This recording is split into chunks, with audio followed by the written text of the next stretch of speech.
নমস্কার, আমি প্রিয়াঙ্কা চ্যাটার্জি।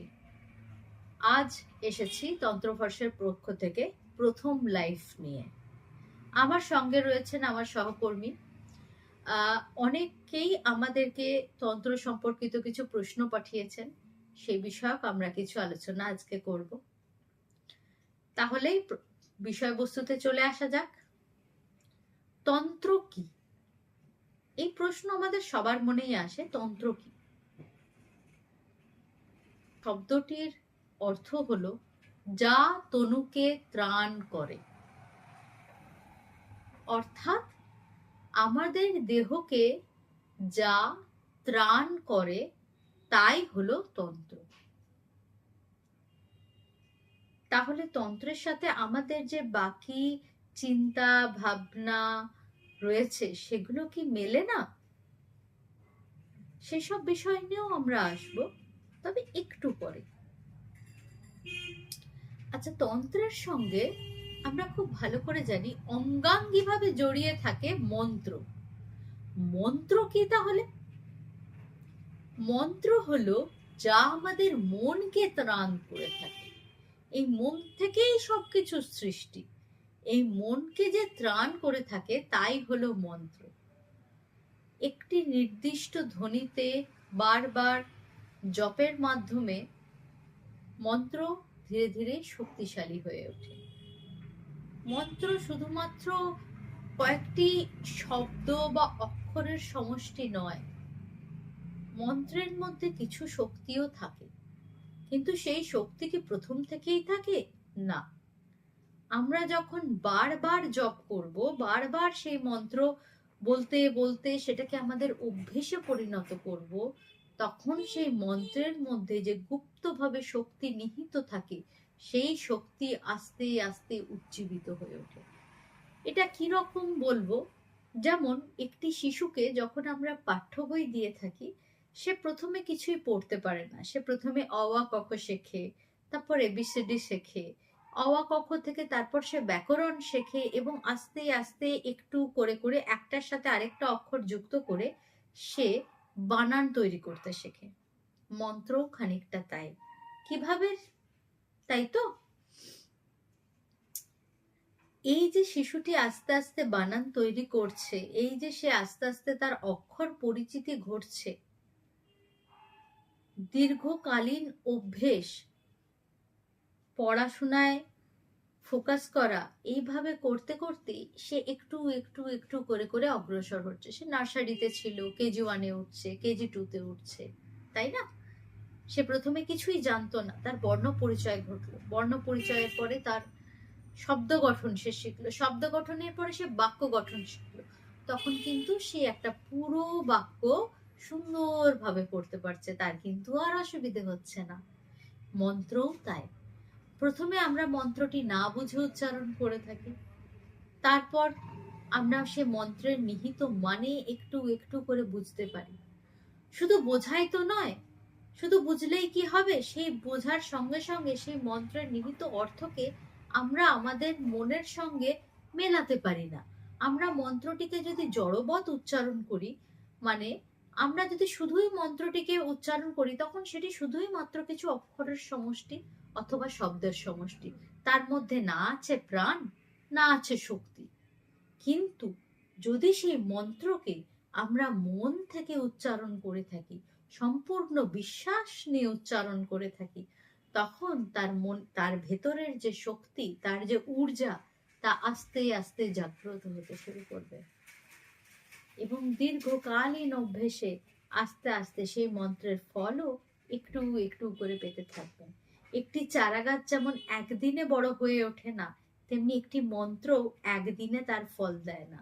দীর্ঘদিনের অভ্যেস, দীর্ঘদিনের জপ এবং দীর্ঘদিনের সাধনায় সেই মন্ত্র ধীরে ধীরে ধীরে ধীরে ফল দান করতে থাকে। আমাদের কিছু ফলোয়ার্সের পক্ষ থেকে আমাদের কিছু কোশ্চেন আছে, যেগুলো আমি আপনার সামনে এখানে রাখতে চাই।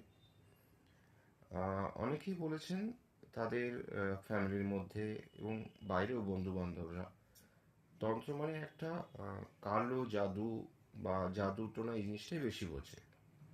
কারণ বিজ্ঞাপন বলুন, সিনেমা বলুন এবং বিভিন্ন জায়গা থ্রু দিয়ে তন্ত্রকে দেখানোই হয় একটা ডার্ক এনার্জি রূপে। এটার সম্বন্ধে আপনার কি বক্তব্য? মানুষ ব্যবসায়িক খাতিরে, অ্যাডভার্টাইজমেন্টের জন্য বিভিন্ন বিষয়কে বিভিন্নভাবে উপস্থাপন করে থাকে। এর সাথে আছে মানুষের নিজস্ব সুবিধা বলুন বা নিজের ইচ্ছে মতো সেটাকে ব্যবহার করুন। তন্ত্র মানে কখনোই সবসময় কোনো ডার্ক ম্যাজিক নয়, কোনো কালো জাদুও নয়।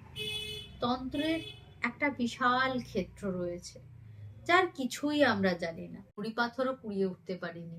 কতটুকু জানতে পেরেছি তাও জানি না, আমাদের জানার পরিধিও ভীষণ লিমিটেড। তবে হ্যাঁ, এইটুকু বলতে পারি, তন্ত্র মানে হচ্ছে যা তনুকে ত্রাণ করে থাকে। তন্ত্র মানে নিজেকে চেনা। নিজেকে চেনা মানে কি? আমি কে, আমি কেন এসেছি, আমার উদ্দেশ্য কি, কি জন্য পৃথিবীতে আমি এসেছি। এই যে আমি কে, এইটি হলো আসল প্রশ্ন। এই আমি কে, এই যে জানার যাত্রাপথ, এই যাত্রাপথ ভিন্ন ভিন্ন হয়। কেউ এক পথে যায়, ঠাকুর যেমন বলে গেছেন, কেউ মই বেয়ে গেছে, কেউ সিঁড়ি বেয়ে গেছে, কেউ বা অন্য কোনো পথ বেয়ে গেছে। যাবো আমরা একই জায়গায়, কিন্তু পথ ভিন্ন হয়। তন্ত্র তারই মধ্যে একখানি পথ বটে। তার মানে আপনি কি বলছেন তন্ত্রে কালা জাদু বা এরকম কোনো জিনিস নেই? বা এই যে বশীকরণ বা বিভিন্ন জিনিস আমরা বিভিন্ন অ্যাডভার্টাইজ বোর্ডে দেখি, না, এগুলো কি আমি সত্যি নয়? সেরকম কোনো কিছুই বলছি না। তন্ত্রে হয়তো সেরকম সবকিছুই আছে, আমি এখানে হয়তো শব্দটি জুড়লাম, কারণ আমার নিজস্ব প্রত্যক্ষ কোনো অভিজ্ঞতা সে বিষয়ে নেই। তাই জন্য আমি এই বিষয়ে কোনো কন্ট্রোভার্সিও চাইছি না।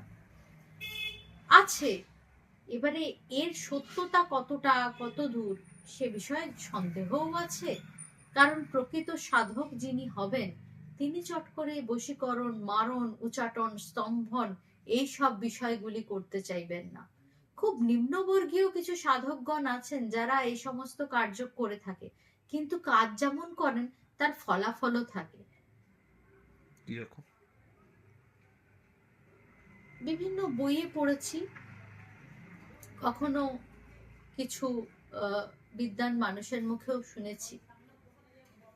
বিভিন্ন বইয়ে পড়েছি, বিদ্বান মানুষদের মুখেও শুনেছি।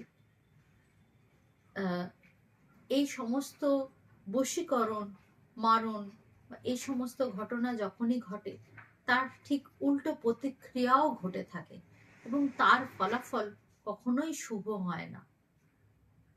সাধনা একটা পথ, যে পথে আমরা নিজেদেরকে জানতে চাই। সেই জানার পথে আমরা যদি কোনো বিরূপ কাজ করে থাকি, তার ফলাফলও কিন্তু আমাদের নিজেদেরকেই ভোগ করতে হয়। কালো জাদু, তার মধ্যেই যখন কালো শব্দটা ব্যবহার করছি, তার মানে আমি সেখানে এনার্জিকে নেগেটিভ রূপে ব্যবহার করছি। যখন এনার্জিকে আমি নেগেটিভ রূপে ব্যবহার করব, তার ফলাফল তো শুভ কখনোই হবে না, সে তো অশুভ ফলই দান করবে। সাময়িক কিছু সুখের জন্য অসুখকে টেনে নিয়ে আসার তো কোনো মানেই হয় না, তাই না? একদম ঠিক কথা আপনার। আরেকটি প্রশ্ন এসে যায় এই নিয়ে কথা বলতে গেলে, যেমন বলা হয়ে থাকে যে ভূত, প্রেত, পিশাচ এসব কিছু, এগুলো কি সত্যি? এই এন্টিটি যেগুলোর কথা বলা হয়, এগুলো কতটা সত্যি? বিপুলায় বিশ্বের কতটুকু জানি, এত বড় বিশ্ব, আমরা এই ইউনিভার্স সম্পর্কেই কিছু জানতে পারিনি। সেখানে আমরা কি করে বলতে পারি যে এই সমস্ত এন্টিটির কোনো অস্তিত্ব নেই? কি আছে কি নেই, এ এক বিশাল বড় প্রশ্ন। সবই আছে, আবার সবই নেই। মানলেই আছে, না মানলেই নেই, এই হলো আসল কথা। আছেন, তাহলে নিশ্চয়ই তার অন্ধকারও আছে। অন্ধকার আছেন বলেই ঈশ্বর আছেন, আলো আছেন, সেই পরম সত্যও আছে। তাই প্রেত, পিশাচ, ভূত ইত্যাদি সবকিছুরই অস্তিত্ব আছে। তারা নিজেদের মতন নিজেদের জগতে আছেন। সেই জগতে আমরা হয়তো প্রবেশ করতে পারি না। সেই জগতের আলাদা হয়তো জায়গা, আলাদা হয়তো স্থান, স্থান কাল পাত্রভেদে সবই বর্তমান।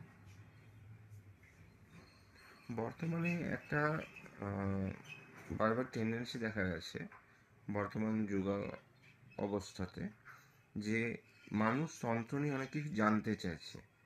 কারণ এটা এটা ফ্যাসিনেটিং একটা জায়গা হয়ে দাঁড়িয়েছে। তো সেখানে মানুষ তন্ত্রের নেগেটিভ যে দিকগুলোর কথা আপনি একটু আগেই বলছিলেন, যেগুলো কোশ্চেন আগেও ছিল, যে এই যে বশীকরণ বা এইসব কিছু, হ্যাঁ, বিভিন্ন রকম যজ্ঞ, বিভিন্ন রকম ক্রিয়ার কথা বলা হচ্ছিল। তো এই সম্বন্ধে যদি একটু আলোকপাত করেন, কারণ আহ, লোকেরা এইগুলোকে জানতে চায়, কারণ তারা যেগুলো পড়ে, বিভিন্ন জায়গায় শোনে, তারা এগুলোকে বুঝতে চায় এগুলো কতটা সত্যি, কতটা কি আছে।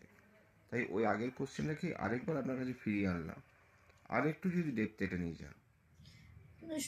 মানুষ ব্যবসায়িক ক্ষেত্রে সবসময় নিজের ব্যবসাকেই আগে করে দেখে, এবং ব্যবসার ক্ষেত্রে আমরা কি চাইবো? যেটা ঝলমলে, যেটা চকচকে, যেটা বেশি আকর্ষণীয়, সেই জায়গায় আসবো। যেখানে কোনো কিছুর ফল পেতে দীর্ঘ দিনের অপেক্ষা করতে হয়, সেই পথটা যেহেতু বেশি সময় সাপেক্ষের পথ, বা বেশি দিনের পথ, বা সেখানে অনেক ধৈর্যের পথ, সেই পথটাকে আমরা চট করে কেউ আপন করতে চাই না। কে আর কষ্ট করতে চাই? আমরা সব সে চাই সহজলভ্য ভাবে কোনো কিছুকে পেতে, তাই নয় কি? এটাও ঠিক তাই। তন্ত্রের যেমন একটা বিশাল অন্য দিক আছে, সেরকম তন্ত্রের ক্ষেত্রে এই সমস্ত কালো জাদু, এরকম নিম্নবর্গীয় কিছু সাধনা, সেসব নিশ্চয়ই আছে। সেসব আলোচনা করার জন্য আলাদা একটি ক্ষেত্রও দরকার হয়, সেও ঠিক কথা। কিন্তু আমরা সেগুলোকে ভীষণ ভুলভাবে উপস্থাপন করে থাকি। অর্ধেক জিনিস না জেনে আমরা অর্ধ সত্যকে মানুষের সামনে নিয়ে আসি। মানুষ অর্ধ সত্যকে জানে।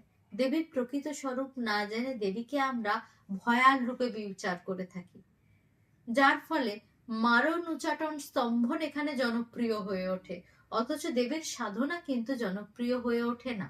কারণ সাধনা করতে গেলে তো ধৈর্য লাগবে, দীর্ঘদিনের সাধনা লাগবে, মায়ের প্রতি ঐকান্তিক বিশ্বাস লাগবে, তার প্রতি ভালোবাসা লাগবে। আমরা বিশ্বাস তো দেব না, আমরা তাকে ভালোবাসবো না, কিন্তু আমরা তো আমাদের ফল চাই। ফল পেতে গেলে কি করতে হবে? ওই ছোটখাটো কিছু ক্রিয়া করব, যে ক্রিয়া করে সহজেই আমরা ফল পাবো। একটু আগেই বললাম, আমরা নিউটনের থার্ড ল পড়েছিলাম, তাই না? প্রত্যেক ক্রিয়ার সমান ও বিপরীত প্রতিক্রিয়া আছে। এই রকমের কালো জাদু, এই রকম নিম্নবর্গীয় সাধনা এখনো রয়েছে, আছেও, এবং তাতে ফললাভও হয়। কিন্তু সেই ফললাভ যেমন হয়, তার বিপরীত প্রতিক্রিয়াও থাকে, যা অতি সাংঘাতিক। লেখার স্বার্থে হোক বা বিভিন্ন কারণে হোক, বিভিন্নভাবে এই সমস্ত ছোটখাটো ঘটনাগুলির উপরে আলোকপাত হয়েছে, অথচ প্রকৃত সাধনার উপরে কিন্তু সেইভাবে আলোকপাত হয়নি। কারণ মাকে জানা এত সহজ কথা নয়। এই বিশ্ব ব্রহ্মাণ্ড যার সৃষ্টি, তাকে জানবো, তা সেই ক্ষমতা কতটুকু আছে আমাদের, তাই নয় কি? আরেকটি প্রশ্ন অনেকজনই করে থাকেন, আহ, এবং একটু তন্ত্র নামটা শুনলে, যেমন আমি প্রথমেই বলেছিলাম, একটা ভয়ের ব্যাপার থাকে। তো তারা বলেন, বাড়িতে আমরা যখন পুজো করি বা বাঙালিদের যে দুর্গা পুজো হয়, তাতে কোথায় তন্ত্র, এরকম কিছু ইউজ হয় না। হ্যাঁ, বা সরস্বতী পুজো হয়, তাতে তন্ত্র ইউজ হয় না। তারা এগুলোকে একটু বৈদিক পুজো হিসেবে দেখে থাকেন। এই সম্বন্ধে আপনার কি মতামত? দাপর কালের পর থেকে বৈদিক আচারে পুজো আর হয় না। বেশিরভাগ, কেন, সব পুজোই এখন তন্ত্রের আচারেই হয়ে থাকে। আমরা যদি খুব সূক্ষ্মভাবে লক্ষ্য করে থাকি, তাহলে আমরা বুঝতে পারবো প্রত্যেকটি পুজোই তন্ত্রের আচারেই হয়ে আছে। সেটা দুর্গা পুজোই হোক কি বাকি অন্য কোনো পুজোই হোক। আমরা বুঝি না, কারণ আমরা বুঝতে চাই না, বা আমরা আমরা সে সম্পর্কে পড়াশোনাও করিনি। সেই জন্যে আমাদের এই পুরো বিষয়টি সম্পর্কে অনবহিত থাকি। এতে আমাদের দোষ নেই, কিন্তু এটাই প্রকৃত সত্য। অনেক ধন্যবাদ এই প্রশ্নগুলোর উত্তর দেওয়ার জন্য। অবশ্যই, অনেক ধন্যবাদ আপনাদেরকেও। যারা ভিউয়ার্স আছেন তাদের মনে যদি কোনো প্রশ্ন থেকে থাকে তারা অবশ্যই আমাদেরকে জানাবেন। আমরা আবার দ্বিতীয় লাইভ নিয়ে আসব সেই সমস্ত প্রশ্নের উত্তর দিয়ে। খুব ভালো থাকবেন। শুভরাত্রি।